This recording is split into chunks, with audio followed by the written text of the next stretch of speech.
You remember the video I did before this one about the Champions League, whereby I told you the names that Inter Milan should be wary of when it comes to the City side. I made mention of Kevin De Bruyne and Rodri.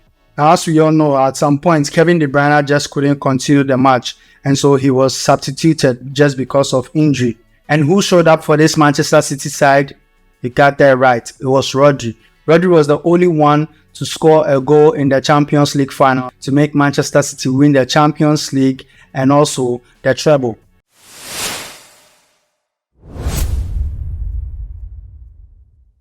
Now, where are Manchester City going on from here? Are they going to win 3 additional trophies to make it a sextuple to be in line with Barcelona? Well, I guess we'll live to see. One of the people too that have had an impressive season in this Manchester City side is Erling Haaland. This guy has had an impressive debut season of which a lot of people admire so much. Although he didn't really show up in the final, I think that he did a lot of things in that particular match which deserves some applauding. As part of Erling Haaland having a brilliant debut season, a lot of people took to social media and said, yo, Haaland deserves the Ballon d'Or for this year. But there's this particular fan base who think that just because Haaland won the Champions League doesn't put him in the pole position to win the Ballon d'Or for this year. I'm sure you know that fan base, right?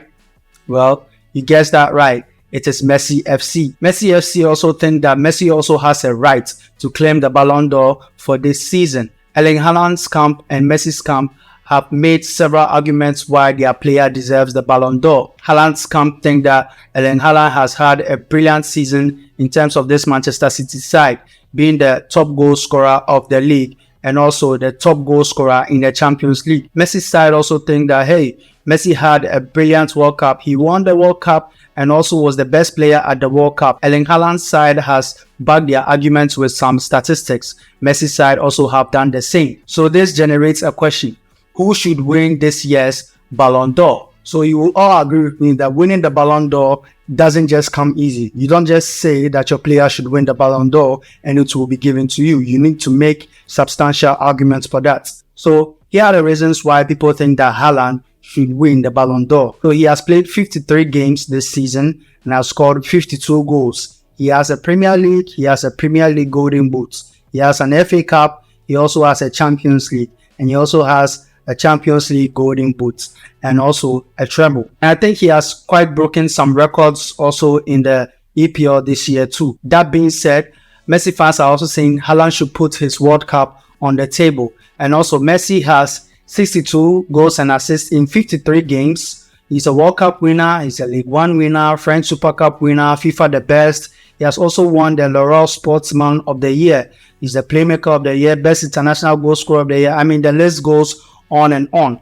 But this falls back to an argument as to what criteria or what should a player do? What are the steps or what exactly should a player do to win the Ballon d'Or? We take 2010, 2013, 2014 and 2018. We cramp that all together and we know and we see that they are full of controversies as to the people who think that the fans should win and the people that actually won. So let's highlight the specific controversies that is related to the winning of the Ballon d'Or. We go back to 2010 where Lionel Messi won the Ballon d'Or ahead of Iniesta and Wesley Sneijder.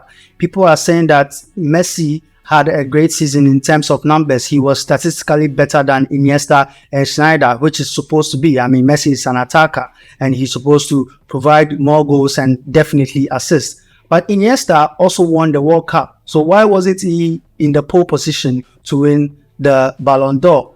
Wesley Sneijder also won the Champions League, which made him a treble winner. A lot of people will remember Wesley Sneijder in that particular season and how brilliant he was. So then people are asking, why didn't Iniesta or Wesley Sneijder win the Ballon d'Or that specific year? A lot of people were rooting for Iniesta, but ultimately Messi got it. So then does it mean that you really need to be statistically better than any other player in order to win the Ballon d'Or?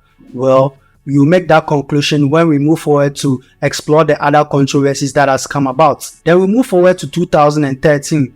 We all saw that Bayern Munich treble winning side in 2013 with Ribéry and Robben having a brilliant season. But then who won that season? It was Cristiano Ronaldo.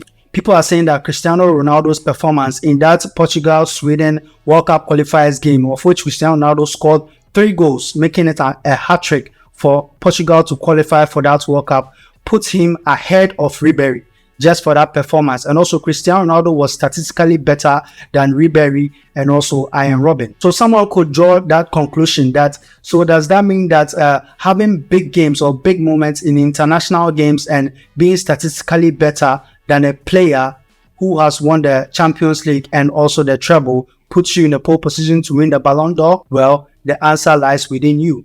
Then we move forward to 2014. Manuel Neuer had a spectacular season. He had a brilliant season with Germany, of which they won the World Cup in that year. Real Madrid also won the Champions League. Ronaldo won the Ballon d'Or, and people were saying that since Ronaldo was in the pole position, or Ronaldo won the Ballon d'Or in that year, that is 2013, just because he had a spectacular performance against Sweden, doesn't that make Manuel Neuer to be in the pole position in that year, that's 2014, for him to win the Ballon d'Or? Well, I guess that answer is also with you. Let's fast forward 4 years later, 2018, of which Lionel Messi was fit. He wasn't even in the top 3. Modric won the Champions League that season alongside Cristiano Ronaldo. But then, obviously, Cristiano Ronaldo was statistically better than Modric because, yeah, it is expected of him, right?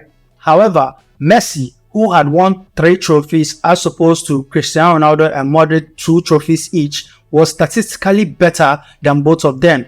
But Modric won the Ballon d'Or in that year. This is because, okay, Lionel Messi had a very poor performance when it comes to the World Cup. He didn't really perform in that World Cup. And also people will make the argument that Lionel Messi didn't pull up his weight when the club needed him most in the Champions League against AS Roma. And so yes, there are numerous controversies when it comes to winning the Ballon d'Or. What is the specific criteria? What are the players supposed to do in order to win the Ballon d'Or? In some seasons, it was statistics, and in some seasons, it was because of the trophies or the individual performances that players tend to put up. The question still remains between Haaland and Messi, who I think are the 2 favorite players to win the Ballon d'Or, who should actually go ahead to win that prestigious award?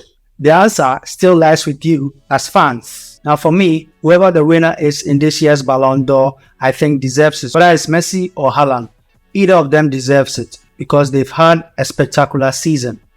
And I urge all football fans to respect the decision of those who are going to vote to pick the eventual winners of this year's Ballon d'Or. With that being said, a lot of football fans tend to make frivolous arguments when things don't go their way.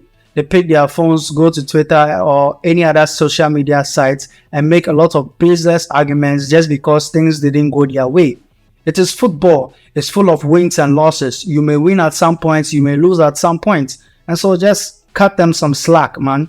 Because football in general, or even the Ballon d'Or scheme, has been in existence before even you and I were born. So to make baseless arguments not backed by evidence whatsoever, just because things didn't go your way, I think it's not a good picture for you to present as a football fan. Because even football in general has had a lot of scandals. But because it is the game we love, we just tend to solve those issues and go ahead and enjoy it. Because, yeah, football is the game we love. And so just respect the decisions of those who are going to pick the winners of the Ballon d'Or. This is what I have for you guys. Those who expected City to win the Champions League, congratulations. Those who wanted otherwise, well, I guess you have to wait for your team to win Champions League for you to be congratulated. If you've made it this far, please make sure to like, subscribe, and share because I have a lot of content coming up your way. Until then, it's goodbye.